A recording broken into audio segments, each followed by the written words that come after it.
Pampeski pechimiz yonishini ko'ryapsizlar. Mana pishi boshqacha yonyapti.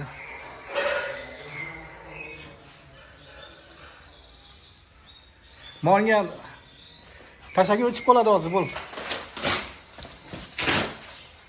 Tandirimiz mangal o'zi bir qator yondi, o'zi yana yoqyapti hozirgina.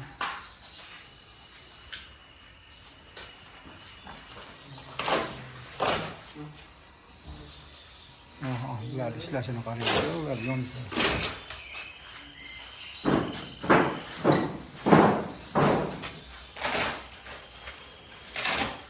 Bu yerda kafel chakalarimiz ishini qilyapti mana.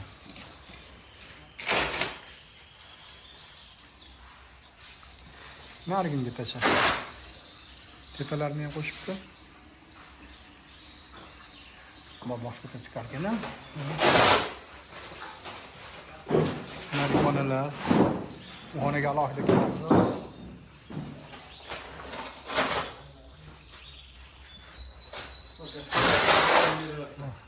Nirjavika turbalar ko'ryapsizlarmi? Bu nirjavika turbalardi. Bo'l.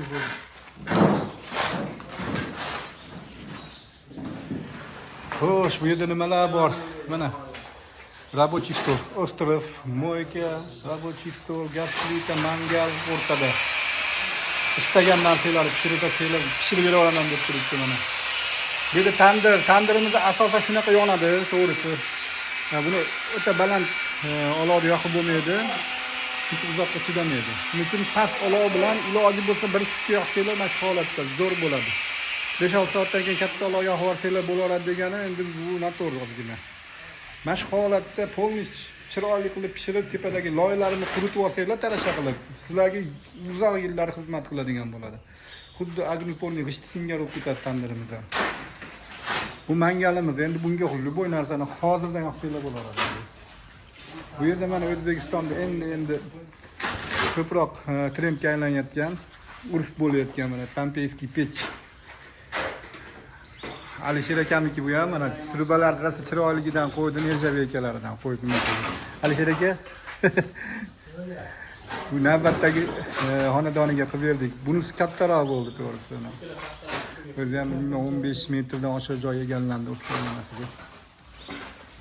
Hali xudo xolasa qurib polniy hamyo bitgandan keyin hamma joy chiroyli bo'lib qolgandan keyin bir qator yoqamiz. O'choqlarimiz ham bir qator yoqib chiqdik, to'g'ri hozir tepalariga, ichlariga ozginaligi qozonlar o'rnash uchun ozgina loy surtganimizda yoqmayapti ularni. Qo'l holatiga. Buni eshiklarini qaranglar, qanaqa chiroyli eshiklar. Endi bunga ketgan arkalar sanab chiqadigan bo'lsak, pastdan 1, 2, tandirni o'zida 3 tepasi, tandir oldi ham arka 4, 5, 6, 7, 8, 9, 10 ta arkali holat. Xuddi bu agar ahamiyat bergan bo'lsangiz, o'rta asrlardagi Yevropa dizaynida ishlangan tandir o'choqlarimiz. Hammasi shu o'rta asrdagi ritserlar nimalar bo'ladi-yu, imoratlar, shuni singari qilib chiqarib berdik. Mana shu dizayn chiroyli deb o'ylayman. Tasvirlari o'zi bosilyapti. Xudo xolisa, Instagramga, YouTube, Instagram nimasiga ketadi. Ichkariga garajni ham olib ko'rsataman sizlarga. Buni bossa bo'ladimi? Bu ham mumkin emasmi? Bo'ldi. Xo'sh. Bu yerga shunaqa dizaynda ishlab chiqarib berdim. High-tech variantda рабочий stol. Ya'ni mana shunaqa berdik, moyka bilan. Shunchaki mana katyol, shunaqa nimalar ketgan ekan. Santexnikani shunaqa isitish tizimi